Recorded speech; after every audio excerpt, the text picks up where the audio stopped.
Hello guys, welcome to Pakistani real reaction. तो कैसे हैं आप सब? उम्मीद है आप सब बढ़िया होंगे, मजे में होंगे, खुश होंगे, आबाद होंगे। मेरा नाम है मुदस्सिर। मैं मुबशिर सुगैस। ट्रंप हुआ फेल, पुतिन को रोकने भारत आ रहे यूक्रेन के राष्ट्रपति PM Modi to meet Zelensky. तो भाई साहब, अमेरिका का पत्ता अमेरिका साफ जो है वो फेल हो गया। यूक्रेन समझ गया कि वो वार नहीं रुकवा सकता। ये अब इंडिया रुकवाने ही के करवा लिए सकता है, भारत करवा आ रहा है, सकता है। ज़ेलेंस्की आ रहा है। क्या हुआ है, बहुत खबर इसमें बड़ी इंटरेस्टिंग होने लगी है। सारा कुछ देखते हैं, कानून करते हैं स्टार्ट।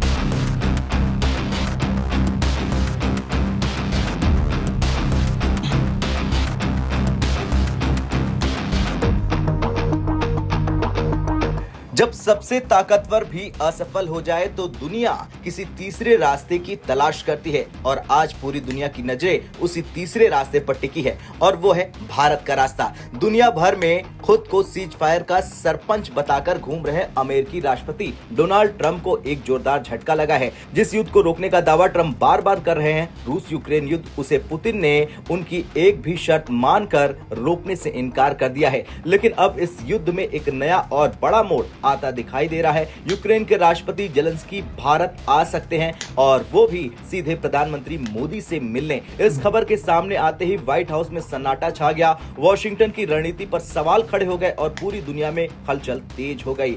सबसे पहले बात करते हैं अमेरिका की। डोनाल्ड ट्रंप ने रूस यूक्रेन युद्ध को लेकर कई बार दावा किया कि अगर वे सत्ता में होते तो युद्ध रुक चुका होता। उन्होंने दबाव की नीति अपनाई, खुलेआम पुतिन को चेतावनियां दी। लेकिन हकीकत यह है कि पुतिन अपनी शर्तों पर खड़े रहे। न युद्ध रुका, न रूस पीछे हटा, न यूक्रेन को कोई राहत मिली और यहीं से ट्रंप का सीज फायर सरपंच वाला दावा खोखला साबित हो गया। हाल ही में रूस के राष्ट्रपति व्लादिमीर पुतिन भारत दौरे पर आए थे।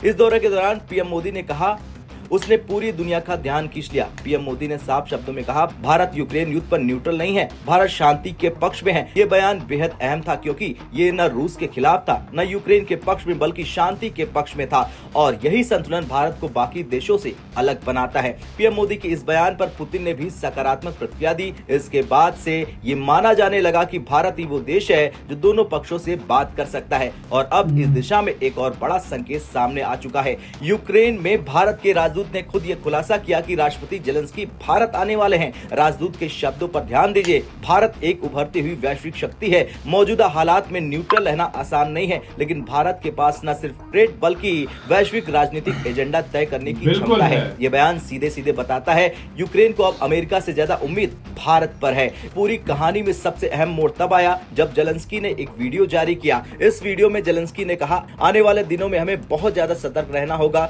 रूस एक बड़े हमले की तैयारी कर चुका है। एयर रेड अलर्ट पर पूरा ध्यान दिया जाएगा। अब जरा ध्यान दीजिए, एक तरफ रूस के बड़े हमले का अलर्ट और दूसरी तरफ ज़ेलेंस्की के भारत दौरे की चर्चा। यही वजह है कि कहा जा रहा है कि पुतिन के हमले से पहले ज़ेलेंस्की दिल्ली की ओर देख रहे हैं। अब यूक्रेन को क्यों दिख रहा है सिर्फ भारत का रास्ता? इसके पीछे कई वजह हैं। भारत ने कभी भी युद्ध भड़काया नहीं, हमेशा शांति की बात कही। पुतिन भारत की बात सुनते हैं जो अमेरिका की बात नहीं सुनते हैं। खुलासे के मुताबिक पीएम मोदी ने ज़ेलेंस्की से कम 8 बार फोन पर बातचीत की है। रिपोर्ट के मुताबिक जब पीएम मोदी जुलाई 2024 में मॉस्को गए तो उन्होंने पुतिन के सामने युद्ध खत्म करने का एक ठोस प्लान रखा और दावा किया जा रहा है कि पुतिन इस प्लान पर सैद्धांतिक रूप से सहमत हुए हैं। इसके बाद अगस्त 2024 में पीएम मोदी यूक्रेन गए, जहां ज़ेलेंस्की से लंबी बातचीत हुई। यानी रूस से बात, यूक्रेन से बात, दोनों को भरोसा ये संतुलन सिर्फ भारत के पास है। अब यूक्रेनी राजदूत ने साफ कहा कि हमें उम्मीद है कि राष्ट्रपति ज़ेलेंस्की भारत आकर ये समझा पाएंगे कि यूक्रेन इस युद्ध में किस स्थिति में है। भारत ही वो देश है जिसने हमेशा दुनिया को शांति का रास्ता दिखाया है। इन शब्दों में ट्रंप की नाकामी भी छिपी है और मोदी पर भरोसा भी। खैर, जहां अमेरिकी दबाव की राजनीति फेल हुई, वहीं भारत संवाद और संतुलन की नीति पर आगे बढ़ा है। अब आपसे सवाल, क्या वाकई भारत रूस यूक्रेन युद्ध को रोक पाएगा? हाँ या ना में कमेंट कर जरूर बताएं।